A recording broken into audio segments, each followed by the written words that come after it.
Did I forget my intro? Because it's been a minute.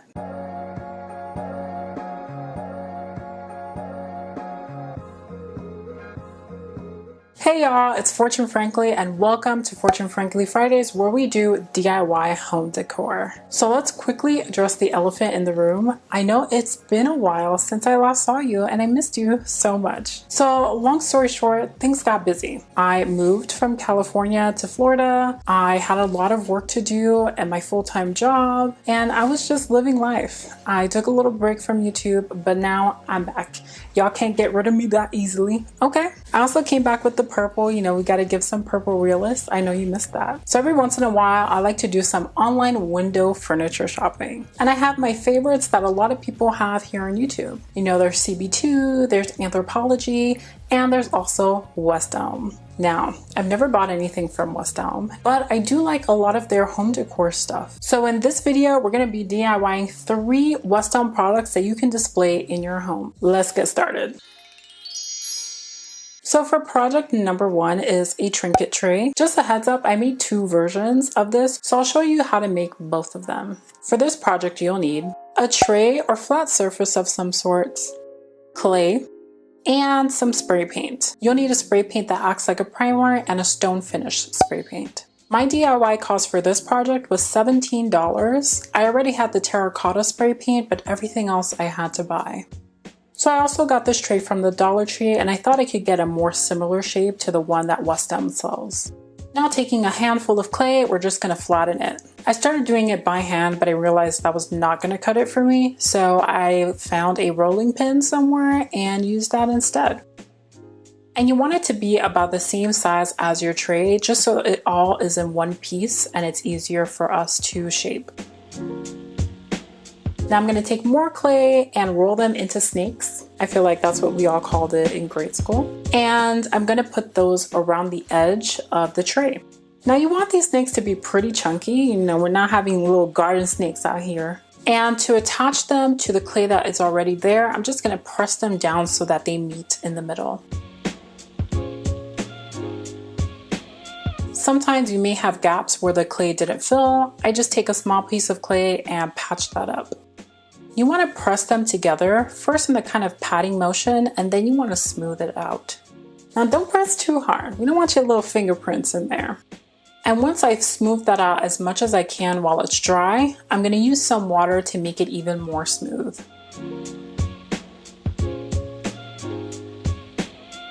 Once you're satisfied with that shape, it's time to let your clay harden. I'm using air dry clay, so I just had this sit out for about 24 hours.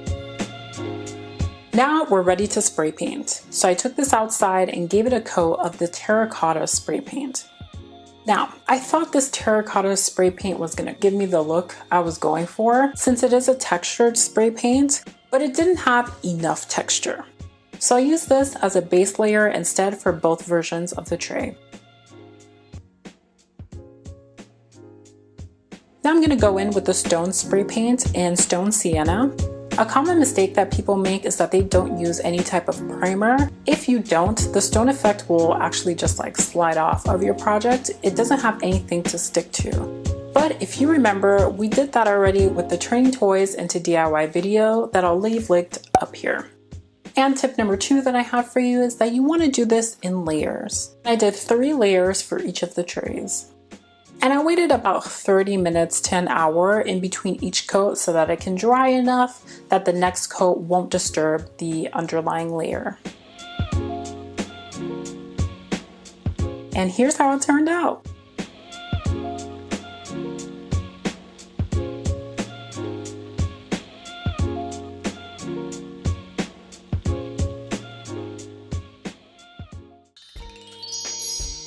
Now for project numero 2, we're making this overpriced square cube thing. I don't even know what to call it. And part of what makes this so expensive is that this is petrified wood, and we'll get more into what that means in a second. For this project, you'll need a wooden cube, a saw or a rotary tool like this one here, some brown paint, and some painting supplies like a cup of water and a paintbrush.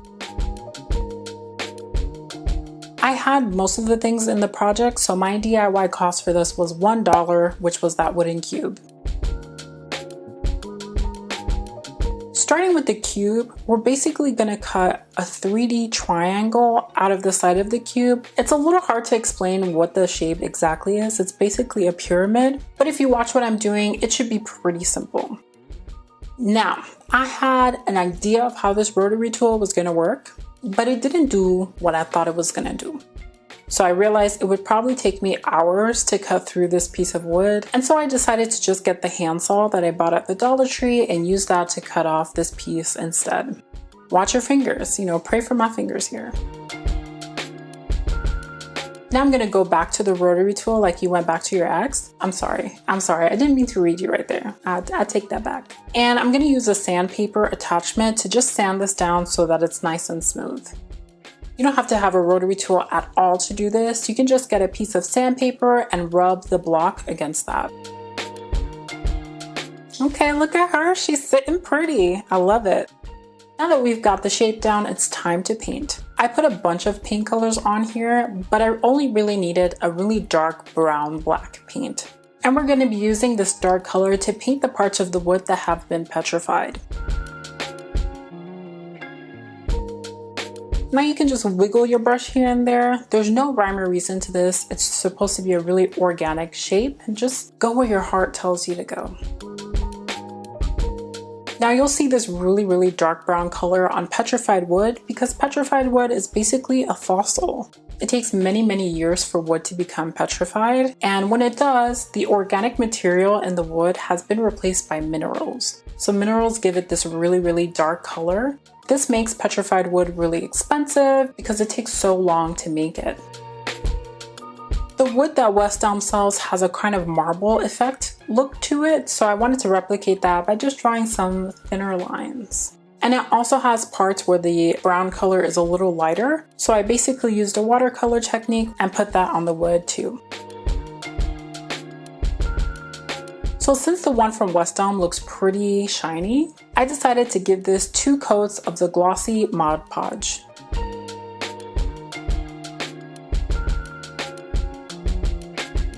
Just let this dry for about 30 minutes and you have your expensive looking cube.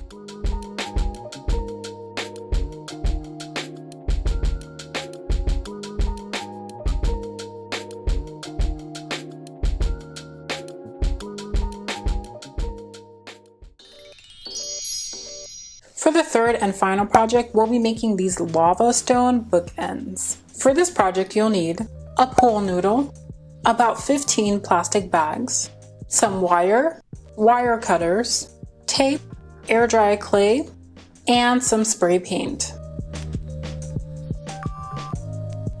My DIY cost for this project was $7 because I had everything except for the clay.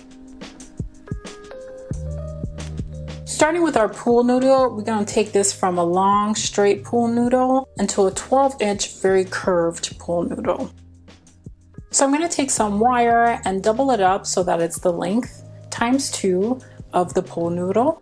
This is going to give our pool noodle structure. So we're going to just slide it through the middle and bend the wire so that it does hold its curve a little bit. And we're going to just tape everything up so things kind of start to stay in place.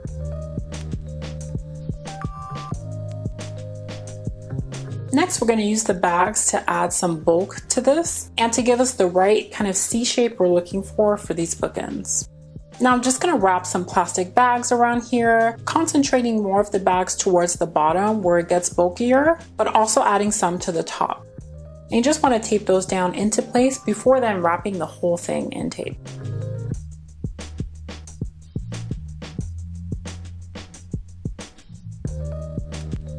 And you should end up with a shape like this. Now we're going to cover the entire thing in clay. This can be a little challenging, maybe more so than our first project, but you can do it. I believe in you. Just like project number 1, we're going to roll this clay out so that it's a flat sheet, and then wrap it around the bookend like the cake boss wraps fondant around his cakes. Now we're going to roll out a bunch of sheets of this clay and piece them together in the same way that we did the first project, just by pressing the ends where the clay meets together.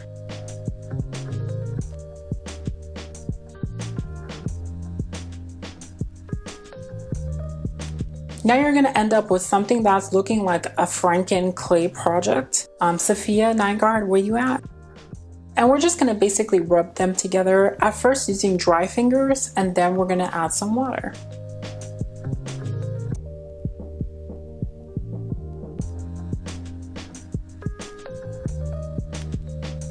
Again, I used air dry clay here, so I just let them dry over 2 days so that the bottom and the sides can get dry. And we're gonna do all of that times 2. Now it's time to paint. This is like my favorite part of every project. I know you've seen me spray paint so much, but we're gonna use heirloom white over here to paint a base coat. Next, we're gonna go in with the Effect spray paint in bleached stone. I decided to take my own creative liberties here and go for a nice off-white. You know, the sun is always in a rush to set every day, so this ended up taking me into the night, and I did a little spooky show with these for y'all.